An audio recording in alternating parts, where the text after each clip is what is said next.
Bonjour et bienvenue pour ceux qui viennent d'arriver. Bienvenue à Mougins sous ce magnifique temps. Bonjour chef.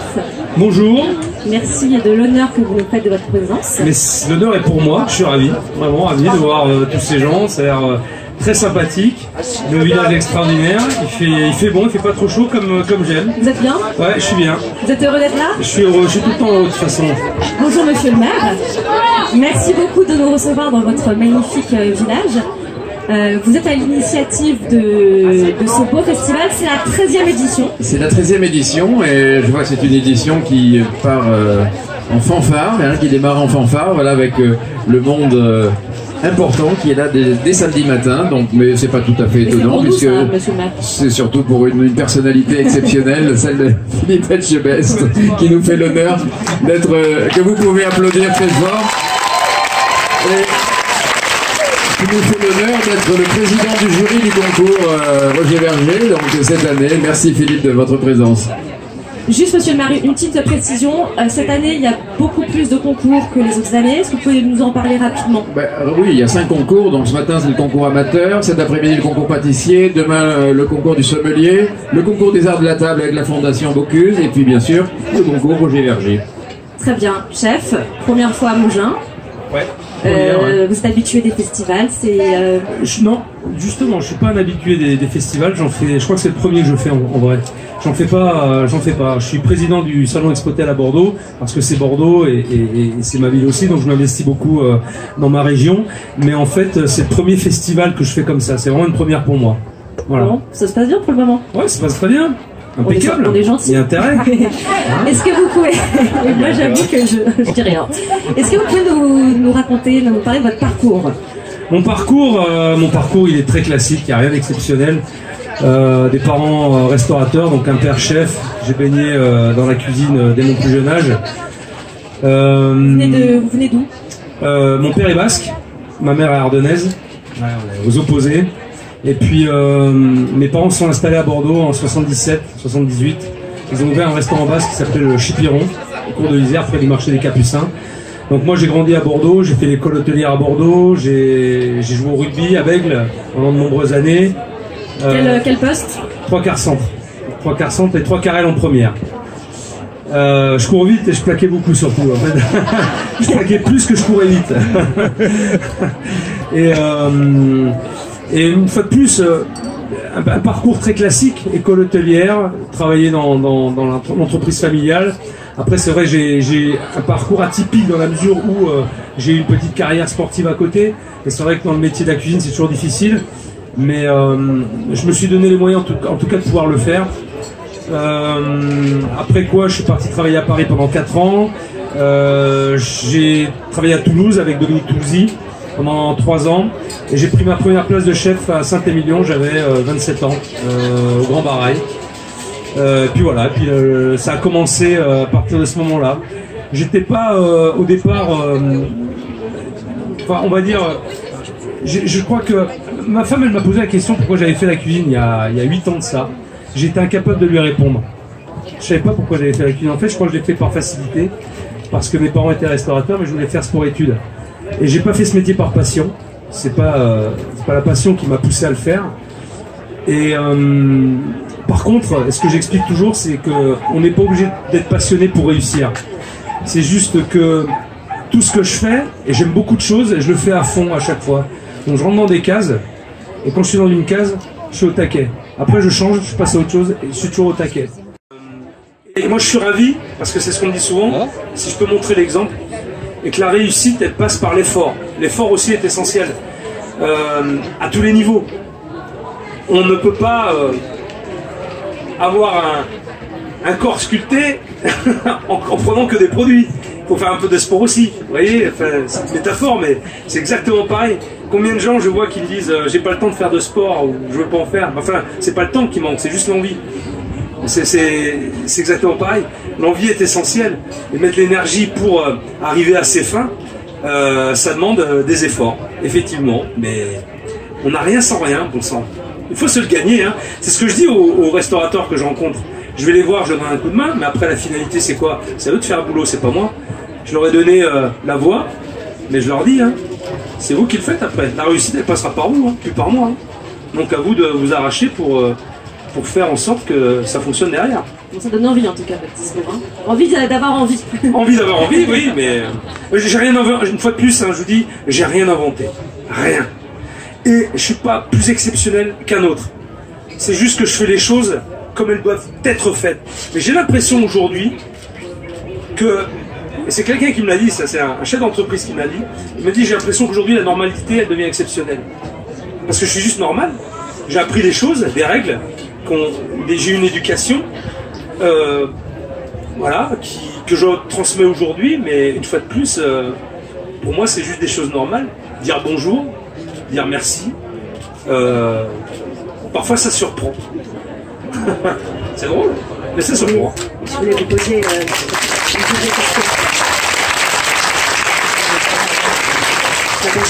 La magazine de Sophia. Je voulais savoir dans votre jeunesse quels ont été les maîtres, les gens qui vous ont inspiré. Et le reste de ma question serait qu'est-ce qui aujourd'hui vous permet de créer de nouvelles recettes, de nouvelles. Qu'est-ce qui vous inspire? Alors déjà, qui c'est qui m'a inspiré? Je pense que, comme je l'ai dit, je voulais pas faire forcément études, je voulais faire du sport. Je voulais faire du rugby, moi, sport-études. Et mon père m'a inspiré forcément, puisque c'est à travers lui que j'ai appris beaucoup de choses. J'ai eu la chance de rencontrer finalement peu de chefs, parce que j'ai pas fait beaucoup de maisons. J'ai rencontré Jean-Marie Meulien, qui était le chef de Huit-Houtier, d'ailleurs, qui a été 13 ans chef à la Napoule, 3 macarons Michelin à Paris, Jean-Marie Meulien. Dominique Toulouzy aussi, meilleur de France à Toulouse. Après quoi, j'ai fait des stages chez Jacques Chibois, je me rappelle très bien, Jacques Chibois. Jean Bardet et Firmin Rambide, donc j'ai pas fait énormément de maisons. Mais en tout cas, ce que j'ai appris de ces chefs m'a beaucoup marqué et je m'en suis forcément servi, évidemment. Après, la création, enfin les recettes, qu'est-ce qui m'inspire? Qu'est-ce qui m'inspire? C'est le produit m'inspire, le marché m'inspire. J'ai toujours travaillé. En tout cas, la première chose que je demandais, et quand j'ai pris ma première place de chef au Grand Baray à Saint-Émilion, j'ai demandé au directeur, il est où le marché?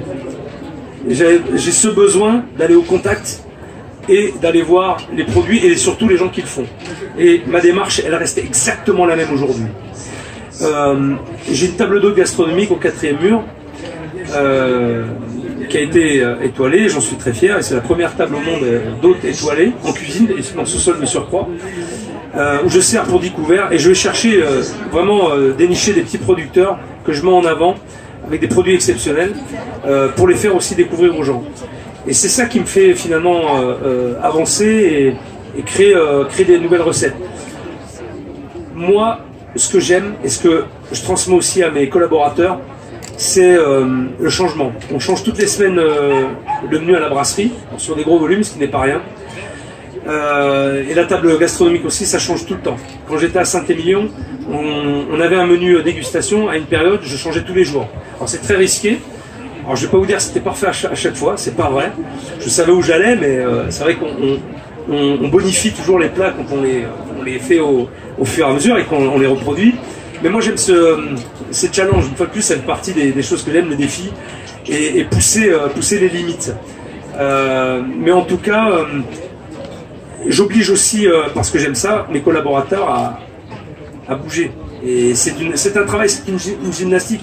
C'est comme un entraînement, c'est exactement pareil. À partir du moment où le cerveau il fonctionne de manière réactive à tout ce qui se peut passer tous les jours et à avoir cette envie justement d'évoluer, après ça devient facile en fait de créer, entre guillemets. Après c'est une gymnastique. Et quand on a une bibliothèque, enfin moi en tout cas j'ai une bibliothèque et un réservoir de plats qui est juste incroyable, mais de temps en temps vous repiochez un petit peu à droite à gauche et vous recréez d'autres plats. En fait voilà, je fonctionne comme ça. Ça vous va?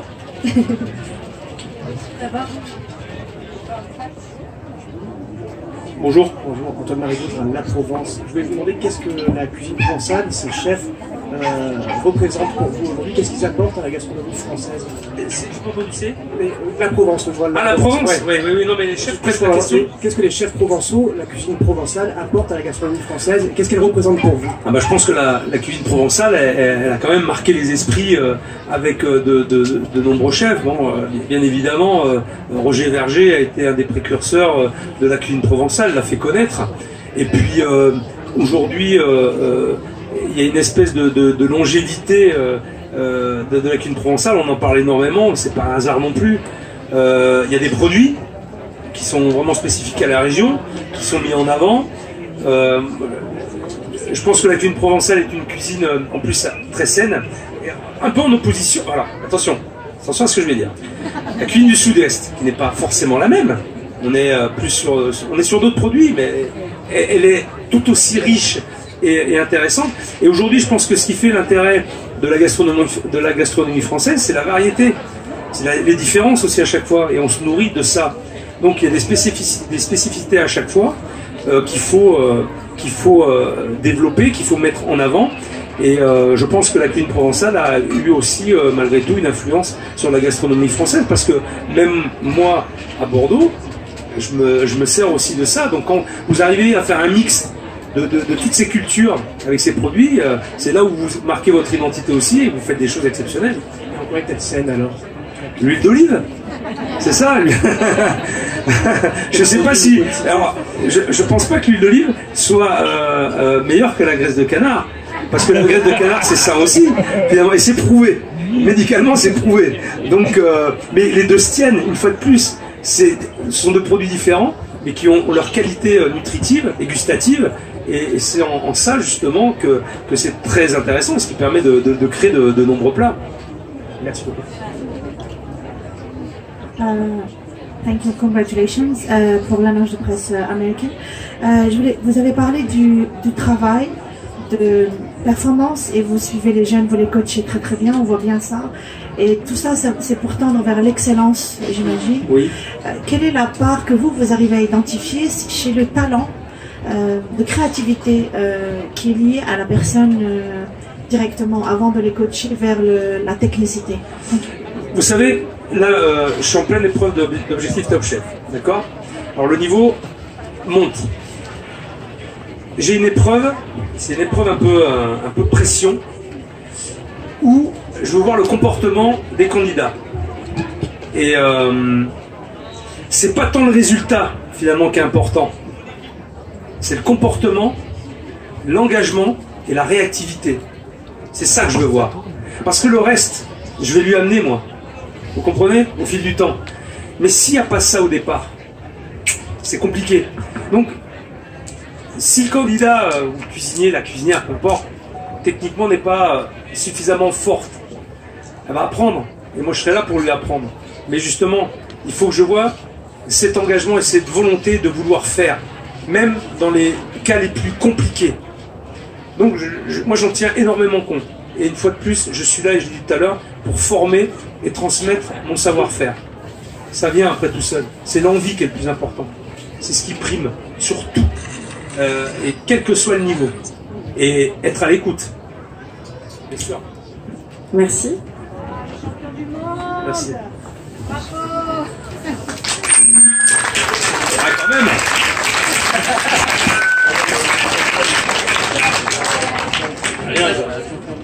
Ah, super. Merci. Qu'est-ce que c'est?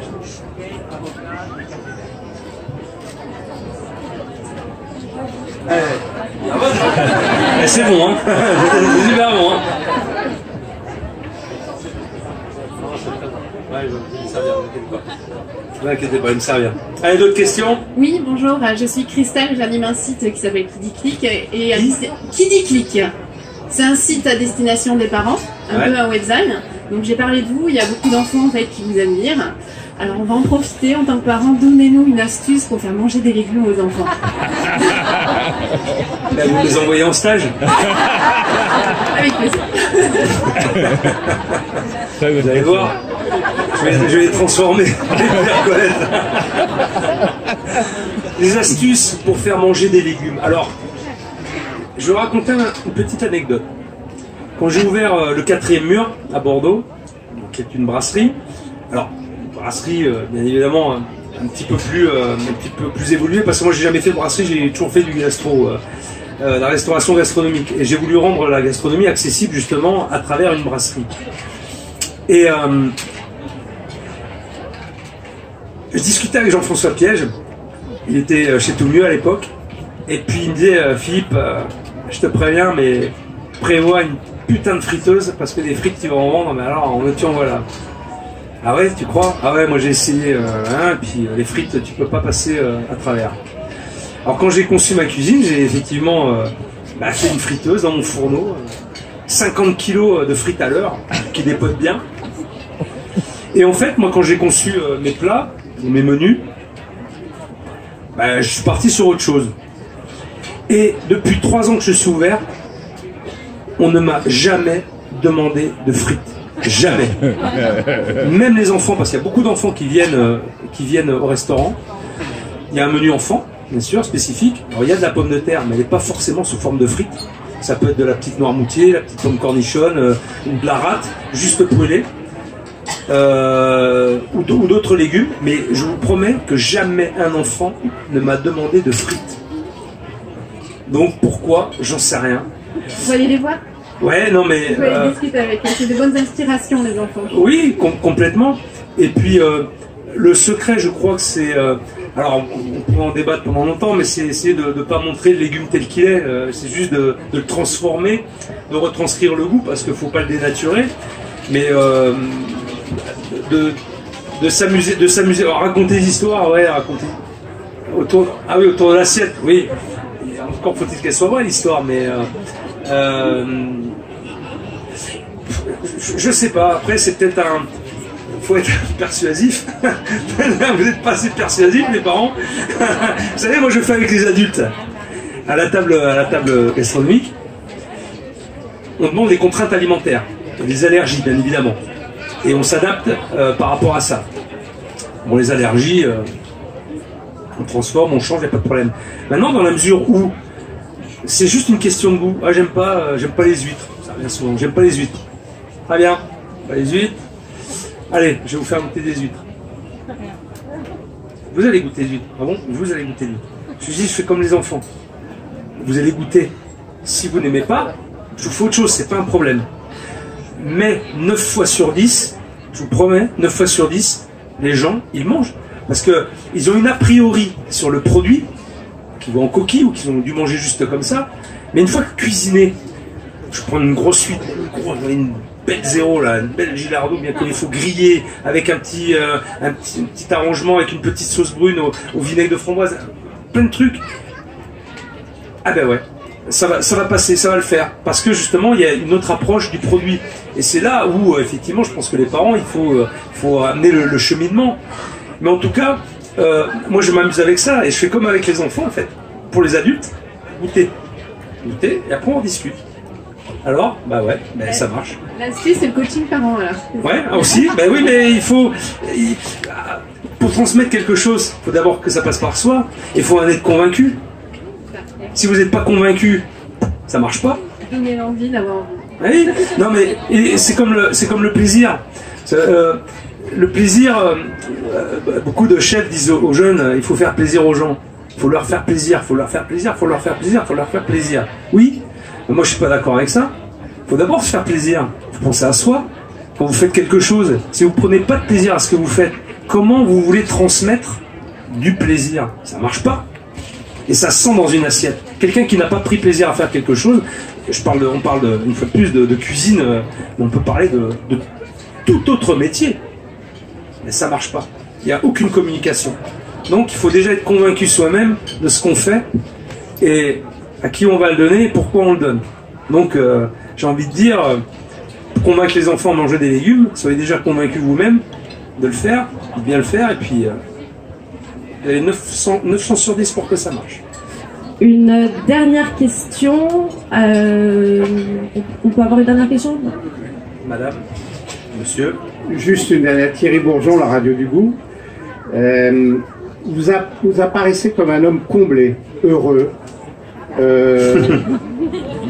Ouais, Est-ce qu'il vous reste encore des rêves, et s'il vous en reste, lequel en priorité? Ah, des rêves, il y en a toujours des rêves. C'est d'aller sur la Lune, mais à voir, je sais pas. Non, mais ouais, des rêves, ce serait ça, c'est des trucs improbables, mais des rêves, de toute façon, je crois qu'il faut en avoir, ce qui permet d'avancer. Faut toujours rêver un petit peu, mais pour constater que je suis un homme heureux, oui, c'est vrai, je vous confirme, je suis heureux de ce que je fais. J'ai la chance de pouvoir choisir, mais j'ai toujours choisi en fait. Mais j'ai toujours fait ce que j'aimais. Et quand j'aime pas, je fais pas. Mais quand j'aime, je le fais, et je le fais bien. J'essaye en tout cas de le faire bien. Donc, qu'est-ce que vous voulez de plus? Ça donne envie tout ça. Ouais, mais non, mais voilà, après, je me dis, non, mais vous savez, il y a une chose qu'on oublie aussi, c'est il y a tellement de. On va dire, tellement de. Alors, je suis parrain depuis 5 ans des pompiers solidaires. J'ai vu des choses, voilà, j'ai fait une action humanitaire avec eux, parce que je voulais voir vraiment ce que c'était, je suis parti au Népal. Mais je peux vous dire, quand vous revenez, comment ne pas être heureux? Comment ne pas être heureux? Et après avoir vécu ça, j'ai dit à mon épouse, écoute, l'année prochaine on repart, parce que c'est tellement incroyable cette expérience de vie. Je retourne au Togo pendant 10 jours, voilà, pour aider des gens et remplir des missions avec eux. Alors c'est de l'eau, c'est un rapport avec l'hygiène, la formation à l'hygiène, aux gestes qui sauvent, mais surtout des catastrophes naturelles. Donc les gens ils n'ont plus d'eau. Aujourd'hui vous vous rendez pas compte la chance que vous avez d'ouvrir un robinet et d'avoir de l'eau qui coule. Au Népal, ils marchaient 3 heures dans les montagnes pour aller chercher de la flotte. Les gamins, ils faisaient 2 heures de route pour aller à l'école. Et là, j'ai juste dit à mon fils quand je suis rentré, je vais t'y amener là-bas, tu vas voir. Et tu vas comprendre la vie. Non mais, et une fois de plus, fort de ça, comment on peut pas être heureux? Comment? Moi je sais pas, mais c'est des expériences incroyables et il faudrait qu'on s'en rende compte, qu'on soit conscient de tout ça, je pense.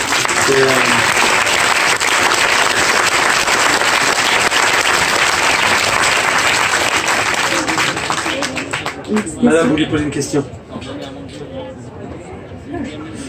Bonjour, je suis Géraldine Mallet pour le magazine en ligne Resto Connexion.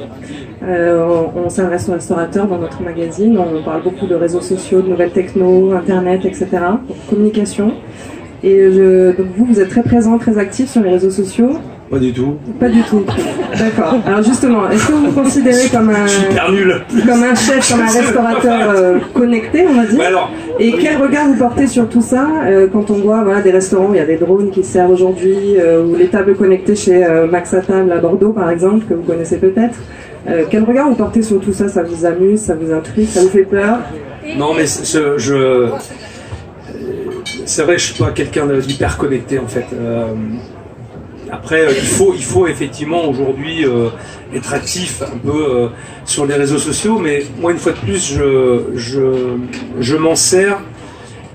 J'essaie de m'en servir en tout cas à bon escient. Voilà, ça reste très pro. Je m'étale pas. Le danger, il est dans la dérive et dans tout ce qui peut se passer à côté. Moi, je suis très prudent avec ça, vraiment. Ça reste professionnel uniquement, mais c'est bien de le faire parce qu'aujourd'hui, ça ouvre des portes à plein de gens. C'est un moyen de communication qui est énorme. Je pense que c'est une bonne chose dans la mesure où c'est maîtrisé. D'accord? Ça permet aux gens de pouvoir découvrir des choses, et des jeunes, comme je l'ai dit tout à l'heure, c'est vrai qu'ils se nourrissent aujourd'hui de ça pour apprendre, pour voir des choses, et ils ont une culture incroyable. Je dis, moi je savais pas ça, je suis vraiment bluffé par tout ce qu'ils peuvent sortir, et les connaissances qu'ils ont. C'est juste que voilà, il faut le maîtriser, il faut bien s'en servir intelligemment, et ça peut faire avancer, ça peut faire évoluer, mais ça peut être aussi dangereux. Toujours pareil, hein, il y a du bon, il y a du moins bon, tout est question d'équilibre dans tout ce qu'on fait, et vous avez raison de le signaler.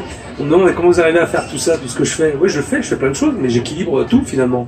Il n'y a pas un truc qui prend le dessus par rapport à l'autre, c'est d'équilibrer trouver le bon dosage dans tout ce que vous devez faire et d'en sortir des choses positives à chaque fois. C'est essentiel. Donc voilà, les réseaux, oui, c'est bien. Attention.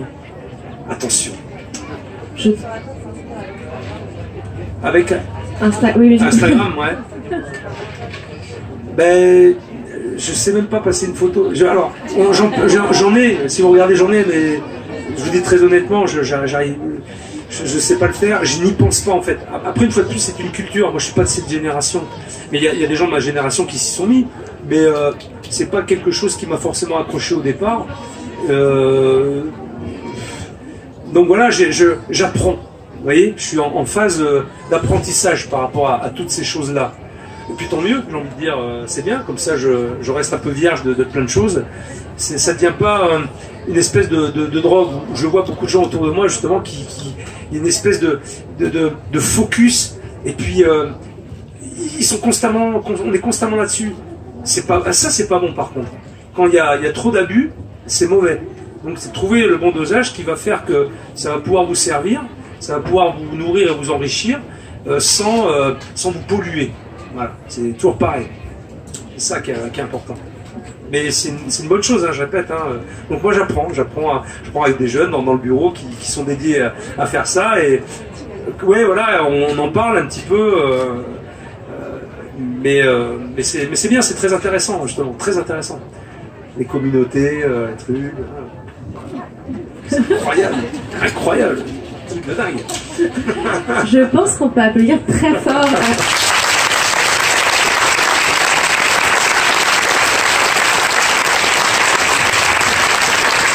Bon, c'était pas une conférence de presse à huis clos, hein, mais c'est sympa. Non, ça donne envie. Mais c'est très sympa. Vous nous motivez de faire les choses. Voilà.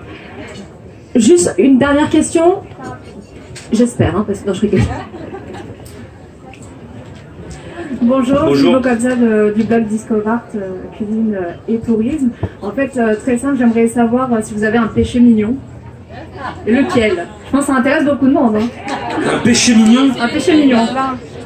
C'est les chips. De manger? Ouais. Non, ouais. C'est pas. Ouais. J'aime tout, vous savez, moi j'aime tout. J'aime tout. Une fois de plus, les péchés mignons, faut faire attention. Alors quand on est en tournage, vous voyez, par exemple, il y a toujours une table régie. On va mettre plein de saloperies dessus. Je fais attention à ça parce que. Alors moi, genre, il y a un truc que j'aime bien, c'est les M&M's. Et les fraises Tagada. Et la semaine dernière, il y a le responsable de la régie, il me dit chef, il y a quelque chose qui vous ferait plaisir. J'ai dit non, oublie, tu mets rien. Là, parce qu'après, c'est tentant, je dis non, tu mets rien. Mais voilà, ouais. J'aime bien ça. Faut faire attention, voilà, faut doser, une fois de plus. Chef, on avait une petite surprise pour vous. Nous avons un invité de marque qui est parmi nous. Il s'appelle Thomas. Thomas, est-ce que tu peux venir sur scène avec nous? Bonjour mon Thomas. Alors on va vous expliquer pourquoi c'est un invité de marque et pourquoi il nous fait honneur d'être parmi nous. Est-ce que tu veux raconter Thomas, ou est-ce que tu veux que monsieur le maire Bonjour Thomas. Ça va Thomas? Qu'est-ce que tu as? Pourquoi tu es là? Qu'est-ce que tu as fait? Et quand tu serres la main, tu regardes. Toujours là. C'est important. Regarde-moi. Voilà. Toujours important.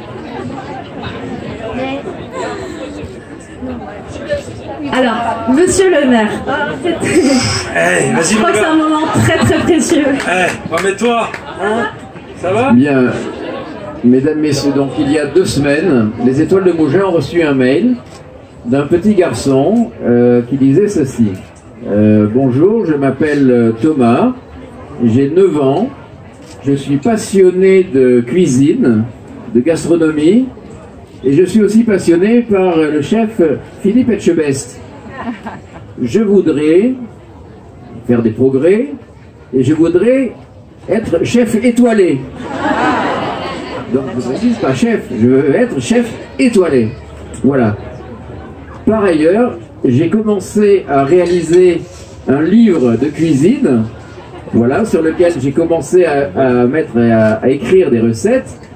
Est-ce qu'il serait possible de venir aux Étoiles de Mougins et de faire dédicacer, de montrer ce livre à Philippe Etchebest, mais pour cela, il faudrait que je sois accrédité. Est-ce que, s'il vous plaît, je pourrais être accrédité? Alors imaginez-vous que lorsque nous avons reçu ce mail, on l'a contacté tout de suite et il a été accrédité aussitôt.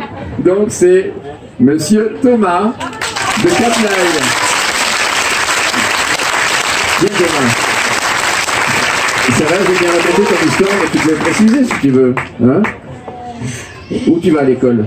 Ben, je vais à l'école des Rivoires à Monaco et je suis en CE2. Voilà.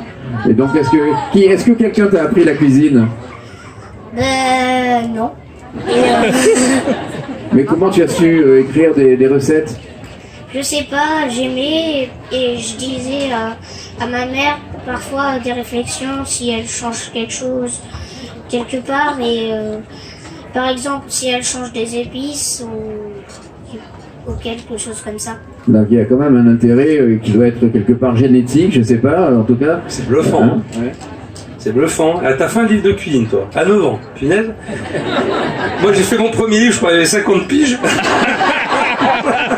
Je l'ai fait, non, il y a 2 ans, et mon premier, tu vois, je m'y suis tard. Et me dit, toi, 9 ans, tu sors un bouquin de cuisine.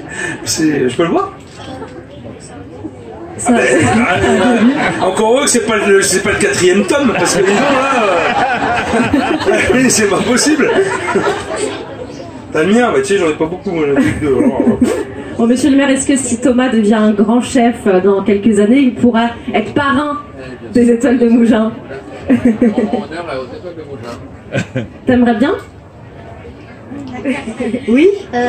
Chef, est-ce que je peux vous demander 2 questions? Quelle est la plus belle récompense que vous avez eue entre avoir eu des étoiles de Mougins, enfin des étoiles de Mougins, allez, femme. T'as été briefé avant, c'est pas possible. Place Mougins. Des étoiles de Michelin ou c'est d'être meilleur ouvrier de France? Ah, bonne question, bonne question. Bonne question. Alors, il y a 2 choses. Je pense que... Ah, putain, la question... Elle est dure, hein. Tout est important. Avoir des étoiles, c'est l'aboutissement d'un travail, mais surtout d'un travail d'équipe. Tu vois? Parce que les étoiles, tu les as pas tout seul. Donc, on va faire 2 trucs. Donc, les étoiles, c'est un excellent souvenir. C'est un excellent souvenir, tu sais pourquoi? Parce que c'est un souvenir que j'ai partagé avec mes équipes. Et forcément, ça décuple les sensations de joie. Parce que tu n'es pas seul dans l'aventure. Tu vois, c'est quelque chose que tu partages et que tu as gagné avec d'autres personnes. Le MOF, c'est plus personnel. C'est que pour toi. Et c'est un titre qui est incroyable. Il y a énormément de cuisiniers qui rêveraient d'être meilleur ouvrier de France. C'est un combat que tu livres contre toi-même. Tu vois, la médaille des meilleurs ouvriers de France est pour un cuisinier ce que la médaille d'or des Jeux Olympiques est pour un sportif. Tu vois, c'est pareil. C'est du dépassement, mais c'est pour toi que tu le fais. Et les étoiles, bah, tu le partages. Donc tu vois, c'est 2 notions qui sont très différentes, mais qui sont extrêmement importantes et qui ont marqué ma carrière. Tu comprends ça? Alors, j'ai bien entendu ce que tu voulais faire. C'est la question peut-être que tu vas me poser. Comment devenir